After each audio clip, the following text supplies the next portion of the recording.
Hello everyone, welcome to Conjoint Analysis. Let's start today's topic, accessory muscles of inspiration. So, हमने start किया था muscles of ventilation and उसमें हमने primary muscles देख ली थी inspiration की, और एक्सपायरेशन जो है पैसिव प्रोसेस है तो उसमें कोई मसल यूज़ नहीं होती. देन हम accessory मसल देखेंगे आज, ठीक है. तो accessory मसल कब एक्टिवेट होती है? डीप, फोर्स्ड और लेबर्ड ब्रीथिंग में. जब हम डीपली ब्रीथ कर रहे हैं या फिर रनिंग के टाइम पे जब ब्रीथिंग हो रही है वो सब टाइम पर accessory मसल एक्टिवेट होती है. सो आज हम देखेंगे सिर्फ इंस्पिरेशन वाली मसल्स जो कि हैं sternocleidomastoid, upper trapezius, pectoralis major, minor, subclavius and possibly the external intercostalis. ठीक है, तो स्टार्ट करते हैं इन सबको डिटेल में. फर्स्ट, स्टेनोक्लीडोमास्टॉइड. अगर इस वर्ड को हम 3 पार्ट्स में डिवाइड करें तो देखें स्टेनोक्लीडोमास्टॉइड.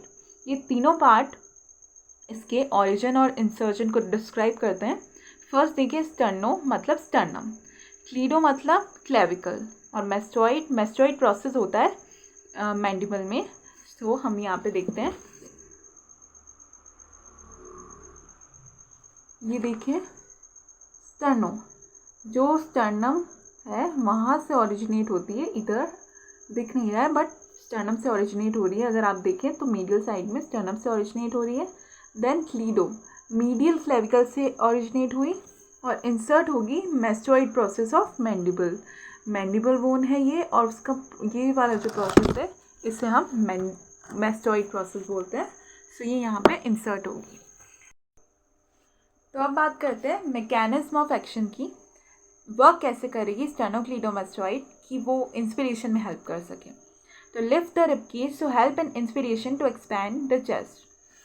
रिब केज को लिफ्ट करेगी ताकि इंस्पिरेशन के लिए जो चेस्ट है वो अच्छे से एक्सपैंड हो सके. कैसे होगा? जो ऑरिजिन हो रहा है वो हो रहा है मीडियल क्लेविकल और स्टर्नम से. तो अगर स्टर्नम और मीडियल क्लेविकल से कोई चीज़ ओरिजिनेट हो रही है, यहाँ पे देखिए ये ओरिजिनेट हो रही है, तो ये जब कंसेंट्रिकली मूव करेगी तो ये इस डायरेक्शन में फोर्स लगाएगी. तो मतलब जो मसल कॉन्ट्रैक्ट होगी तो जो नीचे वाली जो उसकी प्लेस है, ओरिजिन है, उसको अपनी तरफ पुल करेगी. सो इस तरह से अगर वो अपनी तरफ पुल कर रही है तो हमारा रिब केज एलिवेट होगा. और जब भी ये पंप हैंडल मूवमेंट होता है, help in pump handle movement, so increase in anterior posterior dimension, thus give more space for lung expansion. यहाँ पे हमने पहले ही देखा था पंप हैंडल मूवमेंट. जब भी एलिवेशन होता है रिब्स का या फिर क्लेविकल का, स्टर्नम, ये सब उस एरिया को, रिब केज को एलिवेट कर रहे हैं. ठीक है, तो ये इंक्रीज कर रहे हैं एंटीरियर पोस्टीरियर डायमीटर को. पहले भी बताया था मैंने कि जब भी रिब्स एलिवेट होती है तो ये जो डायमीटर था इससे ज़्यादा डायमीटर एलिवेशन के टाइम पे हो जाता है, तो ज़्यादा एरिया मिलता है लंग्स को एक्सपेंड होने के लिए. सो पंप हैंडल मूवमेंट होगा. सो स्टेनोक्लीडोमास्टॉइड हेल्प कर रही है इंस्पिरेशन में. सो ये है स्टेनोक्लीडोमास्टॉइड और ये अटैच हो रही है मीडियल क्लेविकल और स्टर्नम से और एलिवेट कर रही है रिब केज को, देखिए, by medial clavicle and sternum. Okay, so ये है ट्रेपीजियस. ये जो होल मसल दिख रही है ये है ट्रेपीजियस, और इसके 3 पार्ट्स होते हैं, upper trapezius, middle trapezius and lower trapezius. तो ये येलोइश कलर में जो एरिया दिख रहा है ये है upper trapezius, then this is middle trapezius and this is lower trapezius. Okay, so mechanism of action की बात करें तो elevate the scapula and clavicle, thus provide space for expansion of apical portion of lung. So हमने देखा था acromion process of scapula and lateral 1/3 of clavicle पे attach हो रही थी अपर ट्रेपीजियस. सो ये जब कॉन्ट्रैक्ट होगी तो ये एलिवेट करेगी स्कैपुला और क्लेविकल को, और क्लेविकल का मीडियल पोर्शन अटैच था स्टर्नम से, तो इनडायरेक्टली स्टर्नम को भी. तो जब ये तीनों एक चेन में वर्क करेंगी, स्कैपुला, क्लेविकल एंड स्टर्नम, तो इस तरह से रिब केज अच्छे से एक्सपेंशन हो सकेगा, और अच्छे से एक्सपेंशन होगा तो लंग को स्पेस मिलेगी एक्सपेंड होने के लिए, और ऑक्सीजन अच्छे से आएगी ताकि हम रनिंग के टाइम पे या लेबर ब्रीथिंग के टाइम पे अच्छे से ब्रीथ कर सकें और ऑक्सीजन की रिक्वायरमेंट को फुलफ़िल कर सकें। सो आगे देखते हैं। सो देखिए, ट्रेपीजियस है अपर ट्रेपीजियस, जो कि कॉन्ट्रैक्ट होने पे स्कैपुला का एलिवेशन और रोटेशन कर रही है, जिसकी वजह से आगे क्लेविकल और स्टर्नम का एलिवेशन होगा और पंप हैंडल मूवमेंट होगा। ओके, सो पेक्टोरलिस मेजर की बात करते हैं। इसका ओरिजिन और इंसर्शन देखते हैं। ओरिजिन जो है वो 2 अलग अलग पोर्शन में है, इसलिए 2 हेड में इसको हमने डिवाइड किया है, clavicular head and sternal head. So clavicular head originate होता है मीडियल क्लेविकल से। यहाँ पे देखते हैं, ये देखिए क्लेविकुलर हेड जो है ये मीडियल क्लेविकल से ओरिजिनेट हो रहा है, यहाँ से, ठीक है।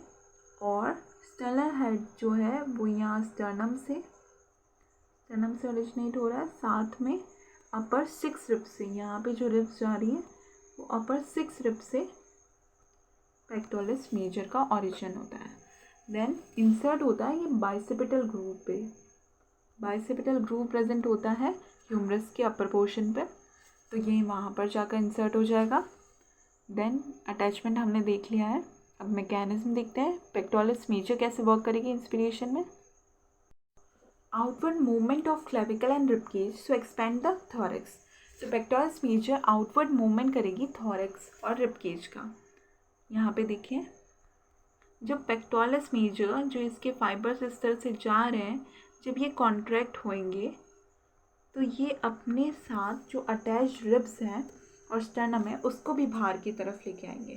तो बाहर की तरफ लेके आएंगे तो स्पेस इंक्रीज़ हो जाएगा और लंग को स्पेस मिलेगा अच्छे से एक्सपैंड होने के लिए। तो इस तरह से रिब केज का एक्सपेंशन हो गया और लंग्स का भी एक्सपेंशन हो गया।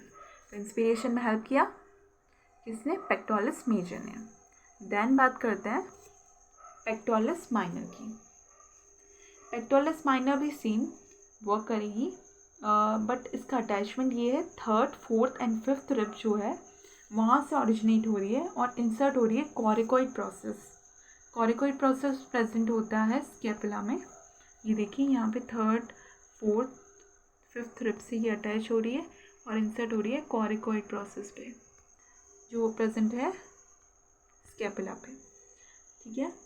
तो ये ओरिजिन और इंसर्शन है पेक्टोरलिस माइनर का।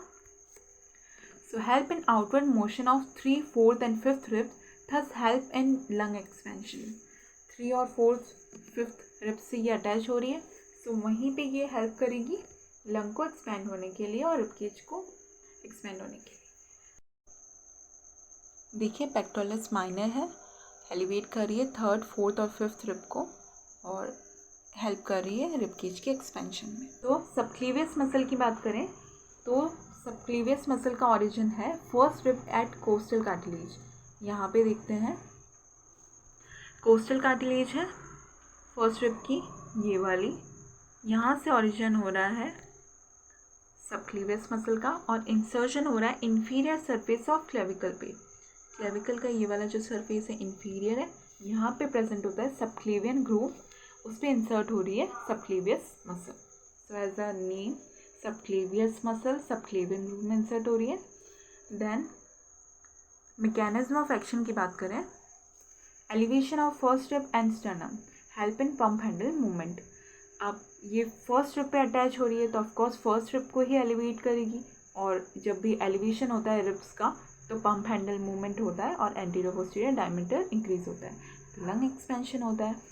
लेकिन आप सब ने ये देखा कि सारी जो अलग अलग मसल हैं वो अलग अलग पोजीशन पे है, लेकिन सब वर्क यही कर रही है कि वो किसी भी तरह से रिब केज का एक्सपेंशन कर सके, चाहे वो पंप हैंडल मूवमेंट के थ्रू हो या आउटवर्ड मूवमेंट के थ्रू हो या स्कैपुलर मूवमेंट के थ्रू हो।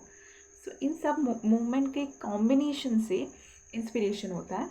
तो इन सब मसल की अटैचमेंट अलग अलग है, लेकिन वर्क, एक कंबाइंड वर्क इनका एक ही है, वो ये है कि ये चेस्ट का एक्सपेंशन कर सके। सबक्लेवियस मसल एलिवेट करेगी 1st रिब को यहाँ पर और हेल्प करेगी लंग एक्सपेंशन में और पंप हैंडल मूवमेंट में।